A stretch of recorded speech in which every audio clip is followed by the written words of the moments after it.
Kembali lagi ke podcast kami. Hari ini kita akan berbincang tentang Tata kelola MBG. Di sini kami berbincang dengan seperti podcast. Aku dan dia sebagai moderator, aku dan dia sebagai narasumber. Tapi sebelum itu kita harus perkenalan dulu, guys. Halo, nama aku Najwa Puspita Bella, biasa dipanggil Najwa dengan NIM 251140115. Saya dari kelas Gizi B. Hai, nama saya Nia Trusniati, biasa dipanggil Nia. NIM saya 2511401088. Saya dari kelas Gizi B. halo, namaku Nafisa Rahmawati, biasa dipanggil Nafisa. NIMku 2511401123. Kami dari kelas Gizi B. Hai guys, nama aku Dia Alvita Amarullah. NIM aku 2511401049. Aku dari kelas B. Bagaimana kabar kalian hari ini?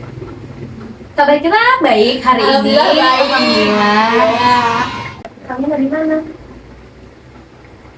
Kebetulan saya tadi dari teman saya, terus kemudian dapet undangan ke sini, ya langsung saya ke sini. Masya Allah. Ya, kalau saya emang dari rumah karena ada pekerjaannya di rumah, terus ada dihubungi kayak, oke langsung sini aja. Iya. Kesini naik apa kak? Kalau aku tadi pakai Gojek karena nggak ada mobil di rumah. Oh, kalau saya kebetulan tadi sih free ya, lagian jadi mobil nggak dipakai, jadi saya naik mobil. Kalian tahu nggak sih yang mobil MBG masuk sungai? Oh my god! Sumpah itu kita juga kaget ya. Kaget banget. Iya, kok bisa gitu? Atau mungkin supirnya yang kurang gimana gitu ya? Itu tanggapan kalian gimana? Ini program MBG ini efektif nggak sih menurut kalian? Ya kalau disangkut pautin sama mobil tadi, efektif sih ya. Gimana ya? Kan ini kan mobilnya doang ya yang masuk ke sungai, kan makanannya nggak jadi dimakan gitu kan ya. Kalau soal keracunan itu kan berarti di pihak dapur gitu. Cuman kalau efektif enggaknya nanti kita bakal bahas ya. Kasih paham bos. Pada episode kali ini, kami akan membahas topik yang sangat penting, yaitu tata kelola penyelenggaraan program makan bergizi gratis atau MBG untuk mencegah keracunan makanan. Jadi program MBG ini memiliki tujuan yang mulia ya, yaitu meningkatkan status gizi anak sekolah.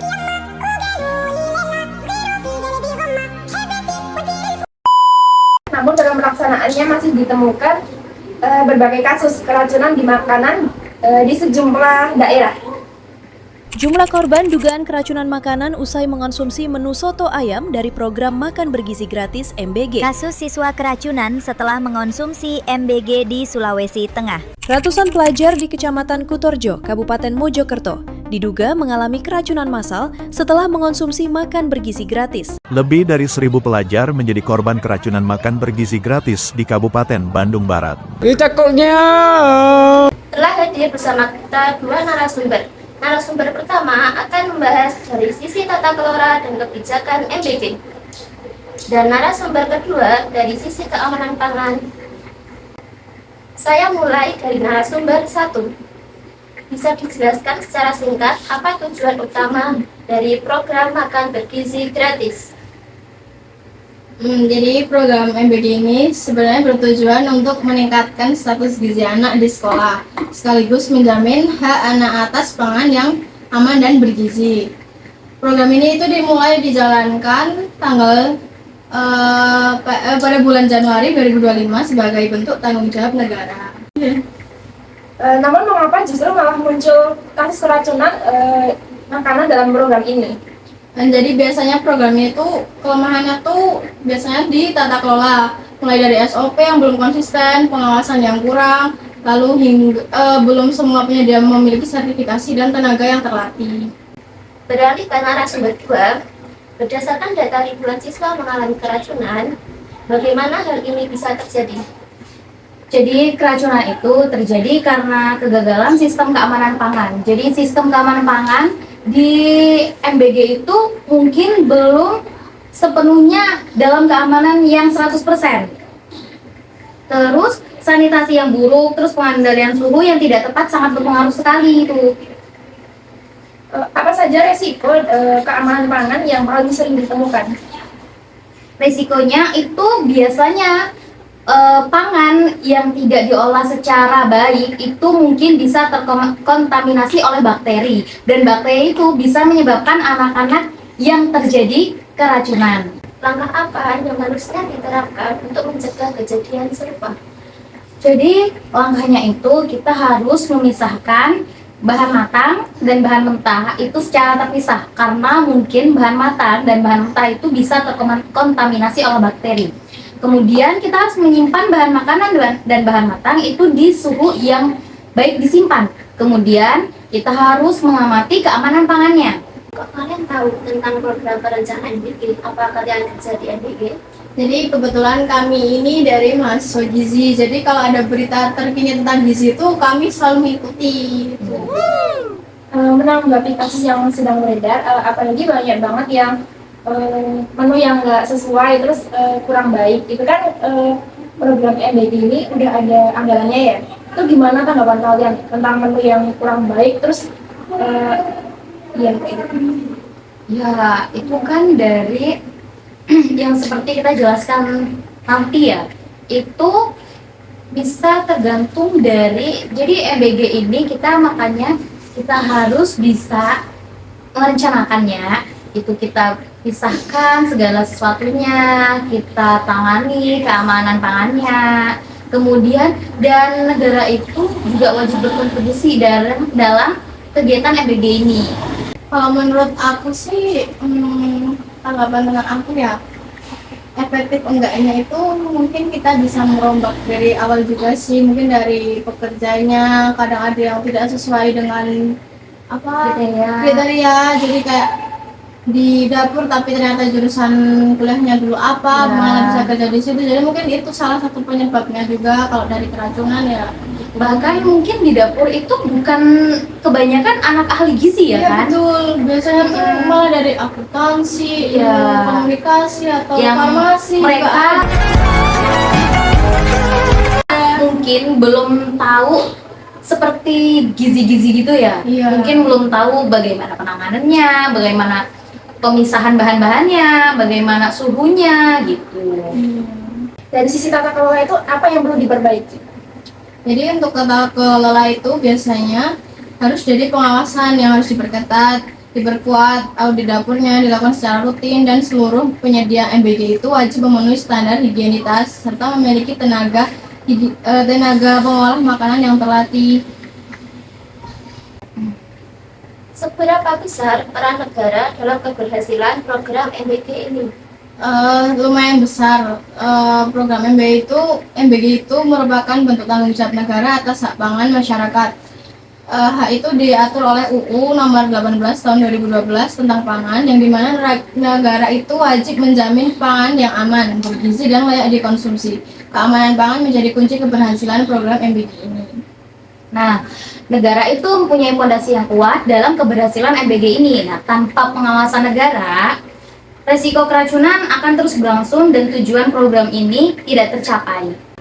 Kalian dari jurusan gizi apa minat di program MBG ini? Good question. Kalau sebenarnya sih kita karena sebagai anak gizi ya, kita kan cuma mengikuti apa berita yang beredar yang sekarang gitu. Apalagi kan sekarang gizi tuh lagi booming-boomingnya ya, Iya, lagi booming banget gitu kayak di medsos. Cuman kalau saya untuk pekerjaan saya itu mungkin belum minat ya kalau ke MBG. Tapi kita lihat nanti aja. Kalau kamu Sebenarnya ada keminatan. Cuma kalau kan biasanya dalam satu dapur itu cuma satu ya ahli gizi. Ya itu kan juga kurang, kerjanya juga banyak banget. Jadi mungkin butuh lebih banyak lagi mungkin bisa. Ini kan ini ya, kalian kan dari jurusan gizi. Kalau kalian tuh kerja di MBG, kira-kira menu efektif apa yang kalian mau bikin? Oh, kalau aku sih sesuai kriteria aja. Maksudnya mungkin nggak harus dari gizinya yang kita kasih, tapi dari kesegarannya dulu, ya kan? Kan banyak ya beredar sekarang itu bahwa MBG yang dibagikan kepada apalagi anak-anak ya yang terjangkit. Itu kan anak-anak paling sering terjangkit sama bakteri, sering terjadi sakit. Itu mungkin bukan gizinya perlu, mungkin nanti dibenerin itu dari kayak makanannya harus baik, harus bersih, harus bagus, kualitasnya yang bagus. Itu sih kalau menurut aku. Kalau dari aku sih juga keracunan itu kan masalah utamanya di dapur ya. Benar-benar. Kita sebagai ahli gizi itu kan cuma menyusun Menyarankan. menunya dan menyarankan. Jadi Seperti untuk ini. ketahanan pangan itu memang harus dipegang oleh urusan dapur gitu. Ya, benar-benar. Kalian tuh lebih suka ini gak sih? Menunya tuh lebih suka yang Nusantara atau yang luar juga menunya? Atau ini diganti-ganti gitu? Oh, kalau menurut aku sih kayak kalau selagi kita bisa memanfaatkan nih yang ada di Indonesia, di alam kita, kenapa kita harus memanfaatkan dari luar? Seperti gandum nih, ya kan, roti yang biasa gitu kan ya. Kan makanan pokok Indonesia nasi, ya kan? Kenapa kita harus mencari gandum yang bahkan di Indonesia aja tidak ada gitu kan? Tapi kan ini ya anak-anak zaman sekarang tuh dia lebih suka fast food, iya kan? Lebih suka yang itu kayak nugget. Sedangkan kita tuh kan biasanya makannya nasi. Sedangkan MBG itu kan pasti ada nasi ya. Itu kan sering banget nggak habis ya dan dibuang. Itu gimana? Itu kan anggarannya lumayan besar ya. Jadi sayang gitu. Jadi gimana itu? Kita bikin menunya itu gimana gitu? Biar mereka bisa habis. Kasih menu yang bervariatif. Cuman kan gini ya, ini bukan dari menunya kalau menurut aku. Ini sih dari anak-anaknya. Karena anak sekarang itu udah terbiasa dia itu kayak makanan fast food, ya kan? Jadi lidahnya itu udah lidah fast food. Kayak dia tuh ngerasain nasi sekarang tuh kayak beda, kayak ngerasain kayak kita dulu kan ya soto, kayak yang lainnya ya kan, yang emang dia tuh real makanan yang emang dibuat dari dibuat tanpa pengawet gitu kan ya, yang segar gitu kan ya. Kalau sekarang kan juga sukanya fast food ya kan, jadi lidahnya itu udah mereka itu udah kayak ini makanan nggak enak, ini kayaknya lebih enak burger deh, kayaknya lebih enak pizza deh gitu. Jadi dan sebenarnya tau nggak sih, kalau ini saya sangkut pautin aja ya, jadi sebenarnya itu makanan seperti itu nggak bagus, apalagi ini ya. Jadi itu saya pernah baca teh, pisang, terus habis itu sama coklat itu nggak bagus buat tubuh kita. Kenapa? Karena dia itu dapat mengikat zat besi yang di dalam tubuh kita, yang itu bakal mengakibatkan anemia. Sebagai penutup dapat disimpulkan ya ini bahwa meskipun program makan bergizi gratis ini memiliki tujuan yang baik, keamanan pangan harus terjadi prioritas utama. Jadi kesimpulannya apa? Jadi kesimpulannya itu program MBG ini memang memiliki tujuan yang mulia ya untuk meningkatkan gizi anak pada anak-anak sekolah. Namun lemahnya tata kelola ini menyebabkan kasus keracunan dan keamanan pangan itu harus menjadi prioritas utama dalam pelaksanaan MBG. Oleh karena itu perlunya evaluasi negara dan secara menyeluruh dalam perbaikan sistematik. Dari perbincangan kami tadi, semoga teman-teman bisa mengambil pelajaran, menambah wawasan, dan membuat kita lebih terbuka tentang pentingnya program besar MBG. Terima kasih buat narasumber yang sudah berbagi ilmu dan pendengar yang sudah mendengarkan podcast kami. Saya dan tim pamit undur diri. Stay healthy, Stay safe. Stay with us. And see you next time guys. Bye bye. Semangat!